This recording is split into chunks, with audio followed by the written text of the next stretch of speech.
Well, welcome to this edition of my Tesla Timeout series. Thanks very much for tuning in. I'm Kenneth McCoy, your host, as you already know. Today I got a couple of items here from the Hansshow folks. Now, you might know about them because they've been doing Tesla accessories for quite a long time. I haven't really partnered with them much before. I actually purchased some of their accessories. My power trunk kit is something that I purchased last year and had it installed. Cyril actually helped me with that install. So I reached out to them on a couple of items that they sent me. One of them is the smaller box, which is this CCS adapter. So it's the same OEM adapter like the Tesla one, it's just their own brand. So it's something that I'm going to try out in a little bit once the weather's warming up this week, so I'll probably try it out next week, try to run the car down to below 20% and then try fast charging at a Electrified Canada or a Petro Canada fast charging. So I'll try that. And they also sent me what I'm really more excited about is a set of fog lights. They're fog light replacements for the Model 3, if I can open it up here. Probably not much to see until we take it out. But they are LEDs. So there's 5 LEDs, I think. 5 LEDs. And they replace the factory fogs. Now, because I have a long range version, it comes with the fogs already. If you have a standard range plus, you can still install these. It's a little bit more work, but it can be done. But here it's almost a plug and play install. Sorry for all the noise, it's pretty busy today. It's almost a plug and play install, but I'm going to actually have some help, and I'll introduce the gentleman in a sec who's going to help me do this because he does a ton of this stuff, especially Hansshow stuff, so he really knows it. So I'm excited about that. So that's what I'm getting done today. Now let me tell you a little bit about Hansshow. Now, Hansshow Technology, they've been around since 2009, and they're part of the Hansshow Hansshow Technology Company Limited, big company in China. Well, you'll see by the website that I'm showing here, it's a pretty comprehensive website. They have lots of products for all the Tesla models, all kinds of stuff that you can get into. They have about 300 employees. They have a main factory in China. Their shipping is pretty reasonable. They ship this stuff out, and I actually got it within a week. Which was pretty good, through DHL. So, you know, the website is pretty comprehensive. Certainly encourage you to check them out. And I'll have all the links to these products and to my gentleman who's helping me install this, and of course to the Hansshow website in the show notes. But very comprehensive website, and a company that's been around a long time doing a lot of products. And they continue to re-energize their products as well, rework them and make them better. So check them out. They've got lots of accessories, more accessories than I could ever shake a stick at, especially for Tesla and for the Model 3. So check their website out, you'll be pleasantly surprised. Now, I will have a discount code that I'll provide at the end of the show, so make sure you stay tuned for that. So now let me starting to get into the installation by introducing you guys, excuse me, to the gentleman who's going to install this stuff for me. All right, so I'm here with my installer, Gary. How are you? Good to meet you, sir. Nice to meet you. So I've been communicating with Gary. He was recommended to me by somebody that knows a lot of the Hansshow products and can install them. Can you tell me a little bit about yourself and how long you've been doing this? So I started up a company called Electrified Auto. I've been doing this for about 2 years. Probably worked on over 250 cars for different customers. Wow, okay. And it's all through customer referrals. Working with some of the suppliers like Hansshow, EV Offer. Those are 2 of the biggest ones. Yep. And some of the accessory suppliers as well, like Tesla and EVCA. Tesla as well, excellent. And EVCA, yeah, and I know them all. Well, that's fantastic. So what you're going to basically do the install for me on these fog lights, because it is fairly straightforward, but because we're going to be tapping into the repeaters signals so we can get that LED signal, rather than running the cables all the way to the back like the standard kit does, that's more work. So it's a little more finesse, and I wanted to bring it to an expert. So what I'll do is I'll video some of the install process for you folks to see what we're doing, and we'll show you what it looks like at the end.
black for brown and ground, excuse me, and we're ignoring the purple wire that comes off the where the OEM plug is. Is that right, Gary? Yeah. Okay.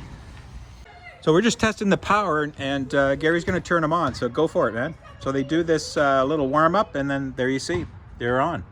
Looks good. We got full power. So he's tapped in now, and it's the blue wire for power and the black wire for ground. Ignore the purple wire, tap into it, and that way in the long range version they don't only come on, but we'll have the ability to turn them on and off using the current fog light quote unquote virtual switch that's in the display. Because if, as I said at the beginning, if you run the power back to the tail lights, then you won't have that option to turn the fog lights on and off by themselves. So now we're going to tap the yellow into the repeater. All right, so again, we haven't taken the entire wheel well out, just left it, but Gary's undone the pins so that we can get access to the repeater, the turn signal plug for the camera repeater. There's two connectors, one's the turn signal and one is the camera. You'll see the difference because the turn signal is the thicker plastic one. The camera one looks like a fiber optic type of plug, if I remember correctly. So you're going to unplug this, and then what you're going to do is you're going to tap into the power with this so that we'll get the LED effect. Is that right, Gary? Yep. Yeah, and then plug it back in. And so Gary's tapped into this. If I can get it's probably kind of dark, but I'm going to get into as much as I can. There we go.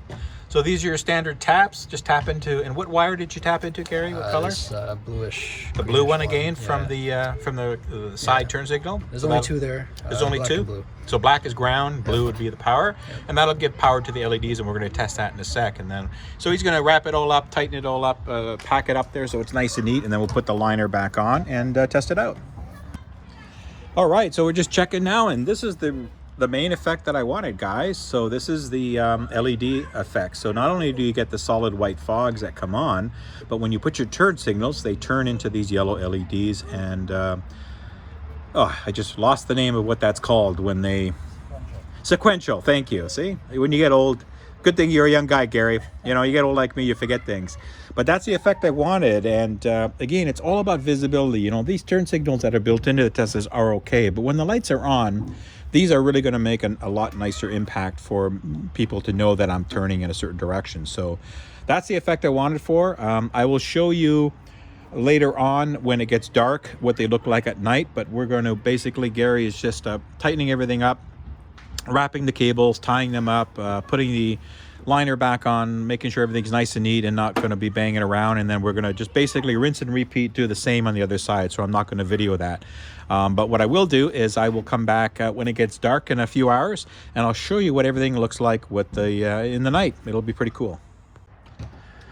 All right, so we got the one side done. Gary's now doing the same thing. He's taking apart the wheel liner just about halfway so he can peel it back, get to the initial fog lights that are in there. We take them out like we showed you before, and then put the new ones in and wire them up. So I'm not going to re-show everything there, but that's basically the same process.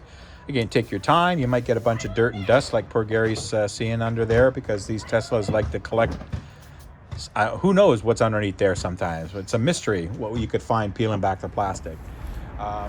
All right, so before I get to the night shots, just want to wrap it up with Gary. Gary, excellent job. Thank you very much. I appreciate you showing me, again, walking me through, allowing me to video and answering some of the questions there. So you do a lot of Tesla work, you do a lot of accessory stuff. How can people find you if they want to hook up with you?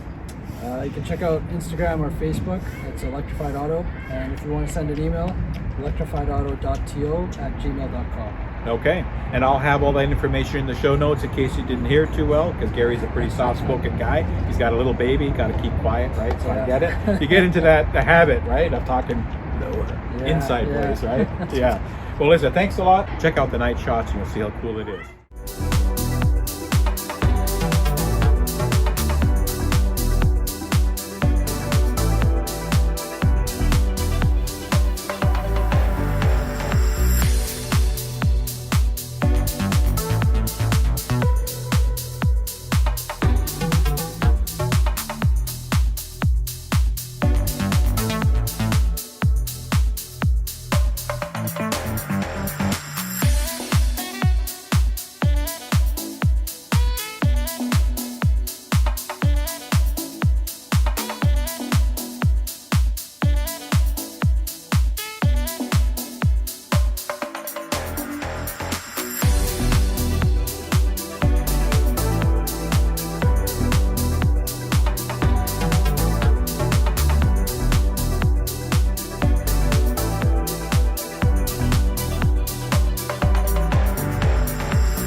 All right, so the other item that Hansshow sent me was the CCS adapter. As you can see here, it's the Tesla CCS adapter. It's pretty well the same one that Tesla sells at probably a bit cheaper price. So I'm here at a Joule station at a Canadian superstore. I've been trying to find some of the higher power superchargers or CCS chargers around the area, but turns out that our Electrify Canada one is down and our Petro Canada one that I go to is down. So this is the next best thing. These are up to 150 kilowatt rated stations. So I'm gonna just do what I really wanted to do is just see how this thing works and how easy it is. So I won't be able to get really high speeds. I've seen some videos where people are getting in excess of 200 kilowatts of CCS charging for their Teslas through these adapters, specifically a Hansshow adapter as well, and the Tesla adapters. This station behind me, as I'm trying to get out of the sun for you, is rated at up to 150 kilowatts. So that's the best that I'll see. Now, my current state of charge in my Model 3 is just under 30%. I think it's about 29 or 28% state of charge. Temperature here is 10 degrees Celsius, and I'm driving for about half an hour with the preconditioning battery on, telling it that I'm going to a supercharger. So it's been warming up the battery for a good 30 minutes anyway. So hopefully the battery will be a decent temperature right now. So I'm gonna plug this in and I'm gonna see what it's gonna get to charge. And I've seen some others report only getting 75 kilowatts out of this station, even though it's rated at 150. So I'll see what I can get. I've done the best I can. I'll show you how this hooks on. But basically what you do is you take this CCS adapter out, okay? And you plug it in first to the CCS handle, to the actual handle of the station. Plug it in there first before you plug it into your Tesla, to your Model 3 or Model Y. All right, so I'll try to do this with a limited thing. So pull out the CCS handle. Big heavy cable here. As I said, so first plug it in, plug the adapter in.